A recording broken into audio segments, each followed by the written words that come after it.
been in the darkness for 40 days.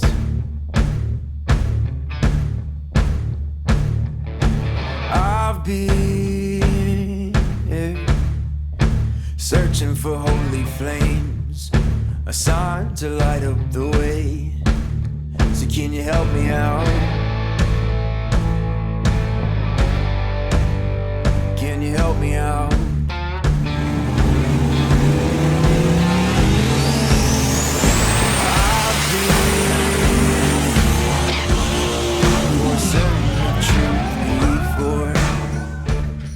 Holy moly.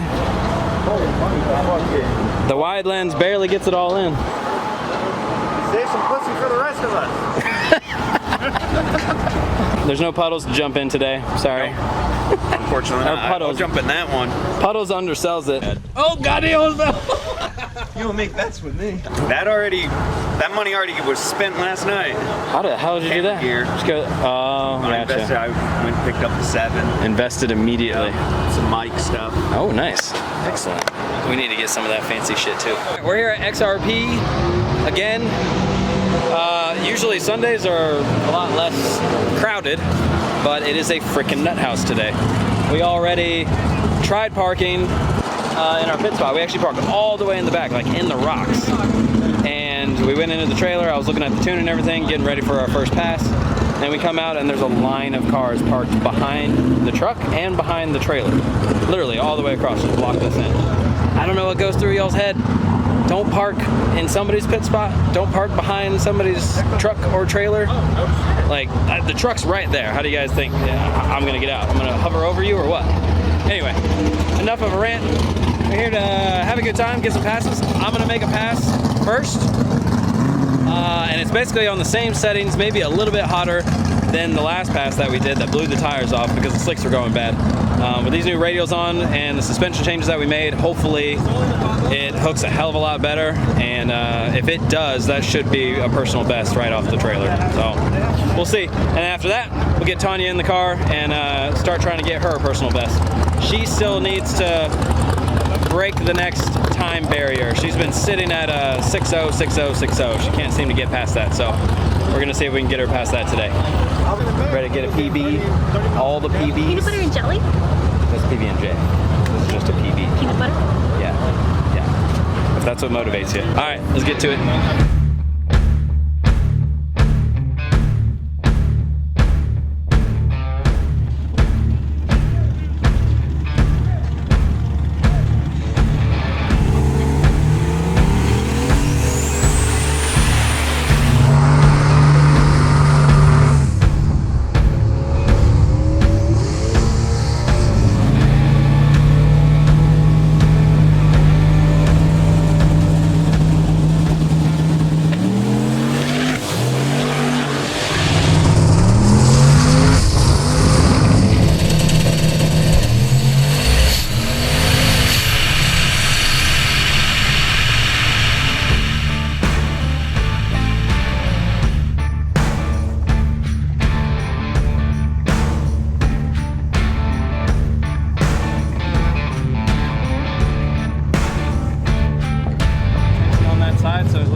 Drive it to the left and then compensate for the fact that I was just going right. So that should help, which is why was it never an issue on the slicks? Do you think something about the slicks? It always, or should that have happened on the slicks too? I feel like if it was suspension related, it would have. Let's see what the tires are. Oh, fuck, I can't even see. Like park tire? No. Well, you'll need one that goes 15 pounds. Yeah. Here. One side spinning and the other's not. Just trying to go further. Oh no. I mean, when you make a turn, Yeah, I just waved to it. make a turn, you feel the truck. No, here's the thing. It was only during the launch, because I hit it down there. You didn't do it. Nope. Not noticeably anyway. Like I didn't fit. It wasn't like that. That I didn't have anything. There's nothing I could do to keep that from going in the lane. All right. So I gotta make another pass, babe. I'm sorry. No, I know. I don't want to go. It turned hard to the right, That's what I right want. off the button. I have no idea why. It's never done that before. So I gotta see. I mean, I made suspension changes, so I gotta make sure that I didn't just royally screw something up. But I don't think I did. I don't know. Or we're looking at it right now. See if it's a stupid suspension mistake, or see if it's just something that we have to adjust now that it actually hooks as much power as we threw at it. It's a higher RPM and higher boost than we've ever launched it with, and it pretty much dead hooked it, but it sent me toward him. I let out of it, made sure the wheels were back on the ground, because I didn't even know if it wheelied, but I was going that direction. And then I got back in it, did the same exact shit, went straight to the right. So we're gonna look at it, see if we can compensate for it and fix it. We got a left-hand Mexican adjustable. Okay. Is that a real thing?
Like there was a brief moment where I felt like, you know, I thought maybe it was gonna do something stupid, and then it just fucking went. And I was like, okay.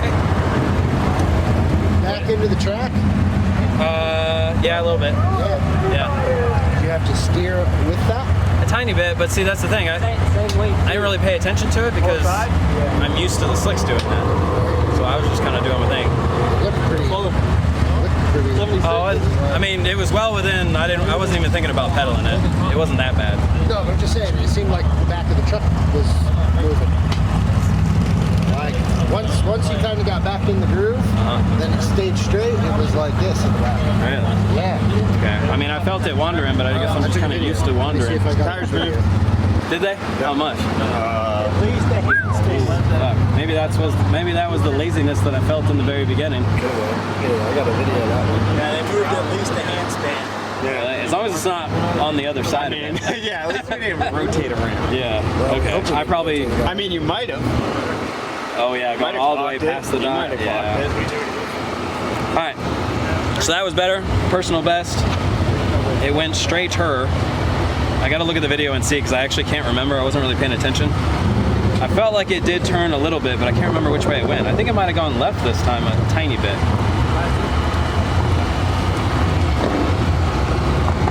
Power still to the right. I'm trying to remember on the 4. Is it still the power to the... No, it still went right a little bit. Oh, no. Okay. Can you see it right there? I gotta turn off the other one, yeah. I got you. All right, so personal best on time, personal best on mile an hour by a lot. And it was still just not a crazy great pass. Like I can put more in it in the beginning, but Gino marked the tires and it did actually move a little bit, like say about an inch. No. We're talking like handspan. We're talking 5-6 inches. Okay, so quite a That's bit. if you didn't clump.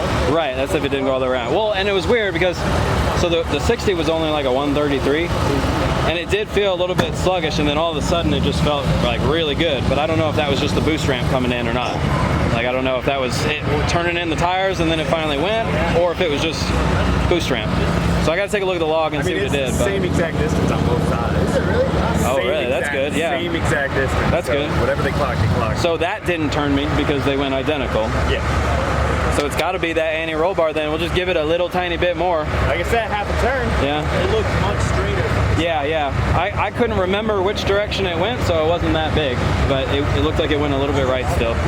So we'll change the anti-roll bar a little bit more, and then, I mean, I guess we'll still have the reference on the tires. And then I'll look at the tune and see if I can bring it in a little bit earlier, because it felt bueno.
That's the most we can put into the car, because I tried to power wheelie. Unless we do a different suspension setup, man, I was this close to pedaling. Yep.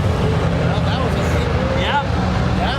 That'll work. I'm positive that was on the back tire. Oh. Yeah. Well, we do that before everybody shows up. Here you go, babe. She come over and says, I will allow me to make this way. I told them to counter the bet on the line, so that way I make my money back. I don't think we really expected the outcome. I really didn't expect the outcome. Really bad. All right, time to change up the lens on me, so I gotta hold it really far away from me. Hopefully you can still hear me. So, yeah, like you saw a second ago, that pass was awesome. Everything went great. Did exactly what we wanted it to do. And it went a personal best time, personal best mile an hour, personal best 60, a lot of personal bests in there, pretty much every single bit. So now we turned it down. We're gonna try to get Tanya her personal best as well. So we turned it down, 300 less RPM. Hang on. I'm walking through Generator Alley here. So let's see, no, 250 less RPM on the launch and half the boost that we were leaving on the launch, and then the ramp is 2 seconds later and 2 less pounds of boost is what it should ramp to. So much softer, but we're hoping that's still enough to get our goal. Huh? Stay in here. Yeah, that's fine. Do what you need for your nerves.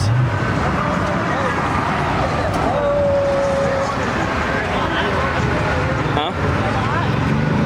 What?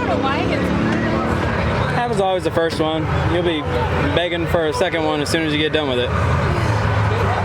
And then turning it up. Get that personal best. Get it. You grab that scramble button if you want. It'll put 2. What? But I always forget about it. I forget to store it sometimes. Oh, yeah, definitely just concentrate on flooring it. It'll be good. It should put a decent amount of power in there about 3 seconds out. So second gear, man, it should start really standing up. 75? Huh? Try to shift at like 68, 65, somewhere around there. The limiter's at 7, so anything before 7.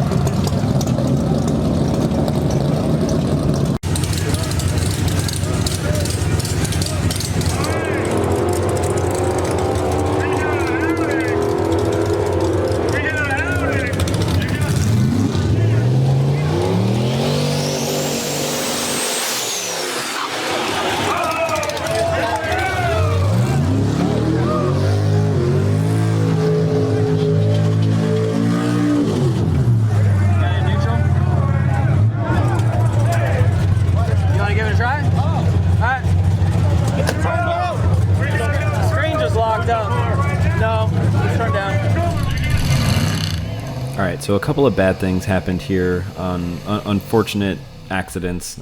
She got a little bit ahead of herself and she did the burnout before I was ready to get in front of her so that I could remind her to keep the truck on if it tries to die a little bit. Of course, that's my bad if it dies. You know, it shouldn't have. It usually doesn't with me, but I don't know if we just do something slightly different in the burnout. So it died on her, and when she was starting it up, the dash glitched and didn't come back on. So the problem with that is the burnout rev limiter switch is activated by the dash. Now I thought she turned the key all the way off before she tried starting it back up, but apparently she didn't, so that must have wigged it out, and it didn't actually turn off. So the burnout rev limiter was on all the way down this pass. Basically, this is a pass with a rev limiter at 5,700 RPM, and the problem is I have it as a soft rev limiter, so it also retards a whole bunch of timing so that it doesn't actually smack on the limiter a bunch. So the entire pass was also at about 5 degrees. I was actually pretty impressed how quick it went, even despite all of that. So lower RPM, lower power, lower boost, longer ramp, and rev limiter basically at 5,700 RPM and 5 degrees. I figured she would still be alright to make a decent pass, not being able to look at the dash. We didn't know about the rev limiter until after the pass, looking at the log. So it was a lot worse than we thought. Otherwise, we would have taken the time to actually shut it off and restart the ECU and everything. They're on. Fuck. The dash locked up. It's blank. Now that makes us worried.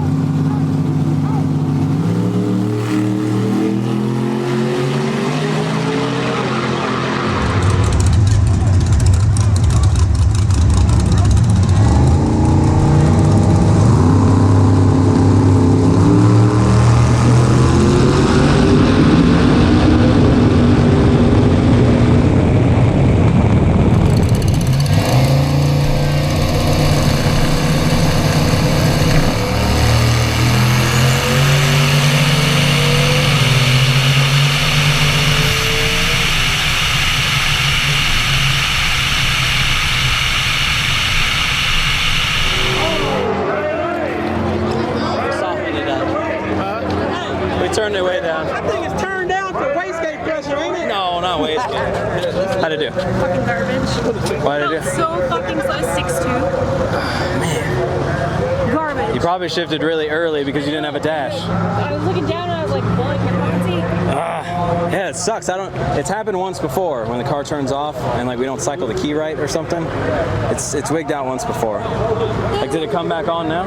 It's straight as narrow, nice and smooth. I know, it was fucking slow as shit. Well, yeah. It felt slow. It's not that slow Like off the though. line, it felt slow. Oh yeah. Well, because you started bumping in almost immediately. Like, it didn't really probably have any time to build boost because it was still supposed to leave with 6 pounds. You probably left on the damn motor, but you couldn't see shit. So, was it at least bouncing on the limiter before you moved forward? I couldn't tell. Oh, then it wasn't. I couldn't hear. Really? Was it that loud? Couldn't hear. Couldn't. Darn it. Frazzled. Her PB gets ruined once again. So the car ended up shutting off on her after the burnout, and that, like, when she had to key off and then key back on, it like wigged out the dash, and so the dash stayed blank. So she had to do that whole pass not knowing like what RPM she was at or anything, so she might have shifted like way early. Probably should, because I was in third for a while. Yeah, I think that's probably what happened. Oh, you were in third for a long time? Yeah. I was mashed down on third and I was like, yeah, that was too soon. Yeah. Damn it. Did you win or lose? I won. You won? Nice. I heard it was a bumper. Bumper. No, I don't know. I have no idea. No, I actually had to turn around and look to see where it was at. But he pissed his transmission now. He pissed transmission fluid all the way from the return all the way over here. Oh no. I wonder why I'm a little loose. She was in the, no, you were in the left lane. You were in the right lane. Oh, no, yeah. She's in the left. She's in the left. Okay, that's the lane he was in. Oh. So all his smoke, that was... It didn't get slippery though, did it? No. So, I mean, we didn't put anywhere near It was really fucking slow, so I don't know. Yeah. Well, and you haven't driven it with this converter, have you? The gears feel so much longer since we did the converter. It felt really long, but I think it shifted too early. Because you were in it too early, yeah. Like first gear feels uncomfortably long. I thought I built enough boost, but I don't know. I thought it was on it for a while. You were on the throttle for a while, but like literally 1 second after you got on the throttle, you started bumping. Luckily he went in second, so it gave you a little bit of time, but it's all right. No big deal. Big fucking deal to wait 3 hours for like... It is, but now we have it going straight, so the next time we go out, you go in it right away. We don't have to worry about shaking it down. And we know how fast it can go. Turn it up, because then I don't even full throttle it, I bet. Oh, you better at full throttle though. You had one job. I mean, I know third I had matched all the way down. So. Yeah. Yeah, I mean, up top it should have gone up to at least 22 pounds. I don't know, put the log. All right.